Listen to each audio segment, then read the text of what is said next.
suis arrivé en France pour mes études en 98. J'ai fait un parcours classique, on va dire, jusqu'à la création de mon entreprise d'importation de bois. Et cette activité m'a amené à me rendre au Cameroun, mon pays d'origine. Et c'est là, en fait, que tout va démarrer. La création d'Afrique Europe à venir découle d'une rencontre, en fait. Dans mes déplacements pour aller acheter du bois, j'ai été amené à rencontrer une dame dans un village qui s'appelle Olive, et sa générosité m'a touché. Je me suis intéressé à elle, à son activité, comment elle vivait. Donc c'est une cultivatrice, on dit au Cameroun une villageoise. Et cette femme-là m'a touché parce que c'est une grande travailleuse qui se lève très tôt le matin. Depuis 4 heures du matin, elle est levée. À 5 heures du matin, elle va au champ.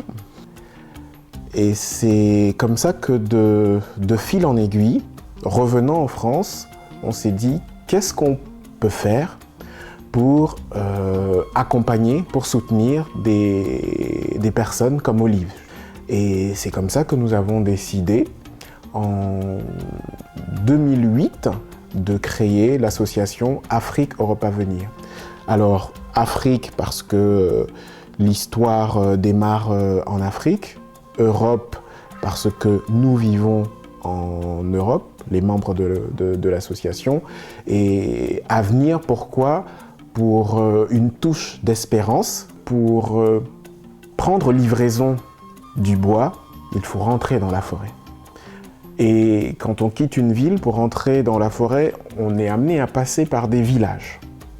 Et Olive en question vit dans un de ces villages, mais en passant le matin et en la retrouvant l'après-midi, elle nous faisant un cadeau d'une corbeille de pistaches, tout est parti de là en fait. Et de cette rencontre naît notre aventure associative.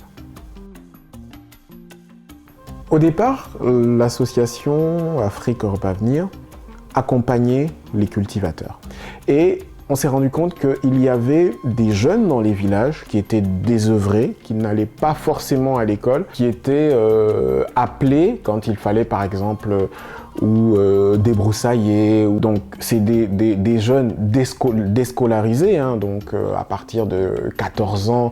Et on s'est dit qu'il y avait quelque chose à envisager pour eux, pour que cette activité agricole devienne leur métier et que cette activité puisse leur permettre de vivre.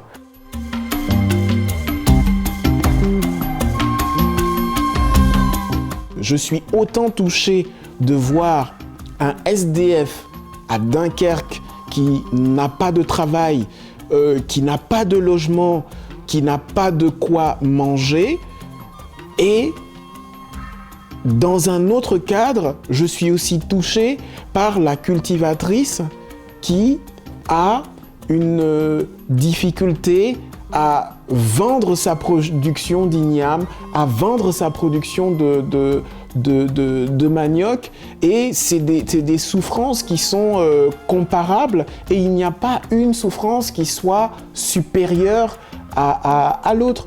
Donc, j'agis au niveau de la solidarité locale, ici à Dunkerque, de manière indirecte, et j'agis aussi de manière directe au niveau de la solidarité en Afrique. Mais moi, Antoine, je suis une enfant.